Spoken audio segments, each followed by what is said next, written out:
Vazhdojmë litarin me një kronik nga Shkodra. Këtë vit fermerët e këtij rrethi kanë arritur të shtojnë prodhimin bujqësor dhe atë blegtoral, por sipas tyre problem vazhdon të mbetet mundësia e kufizuar për shitjen e prodhimeve të tyre. Fermerët kërkojnë më shumë mbështetje nga struktura shtetërore për certifikimin dhe tregtimin e prodhimeve të tyre.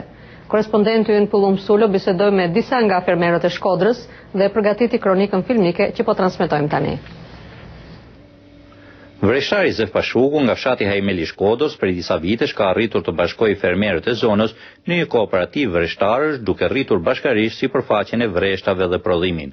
Por ai thotë se fermerët e Zadrimës vazhdojnë të përballen me vështirësi për tregtimin e prodhimeve të tyre. Sapo gëmëllum prodhimin e rrushit dhe ishte një prodhim i mbarë, sidomos në cilësi, po janë qindra fermerët të cilët s'kan pas ku ta çojnë prodhimin e tyre, sepse kantinat e zonës së Zadrimës, kantinat e Shkodrës janë kantinat që nuk mund thithë prodhimin që sot kanë fermerët.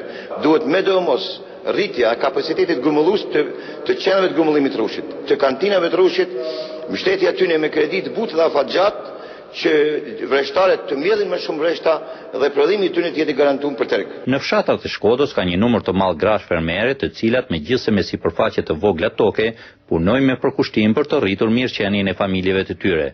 Por përveç vështirësive të tjera, edhe ato janë të shqetësuara për fatin e prodhimeve të tyre bujqësore. Ka vështirësi kryesisht të tregtimi i prodhimit, sepse shkon te tregu i shumicës me shit, luajnë me mallin ton dhe duhen me marrë sa duhen ata, duhen me fitu më shumë ata se sa na që prodhojmë, që kena shumë shpenzime tek prodhimi. Ka shpenzime plenash, ka shpenzime punëtorësh, ka një seri shpenzime, gjithë vitin ke shpenzime.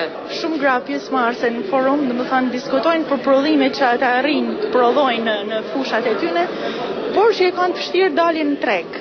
Dhe ky sigurisht nuk është vetëm problemi grave, është problemi gjithë fermerëve shqiptarë, nuk mund të them se është vetëm i grave, por gratë evidentojnë si më kryesore në gjendjen ekonomike e cila nikon shumë më së miri edhe në marrëdhëniet e tjera. Ndërkohë, sipas zëvendësministrit të bujqësisë Ndos Faslia, përveç mbështetjes për mekanikën bujqësore, qeveria do të investojë edhe për rritjen e kapaciteteve të përpunimit agroushqimor. Problemi i dytë i madh që lidhet me agropërpunimin është ambientet rruajtëse dhe ato përpunuese.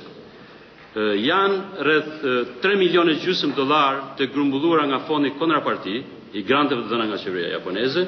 Do të kaloj brenda muajit janar vendimin e Këshillit të Ministrave për ta përdorur këtë fond në trajten e kredive 7 vjeçare pa interes, cilat do të jepen fermerëve për ambiente ruajtëse dhe përpunuese. Rreth 2 vite më parë, me një investim të Bankës Botërore, në dalje të qytetit të Shkodrës u ndërtua një treg rajonal për tregtimin me shumicë të prodhimeve agroushqimore.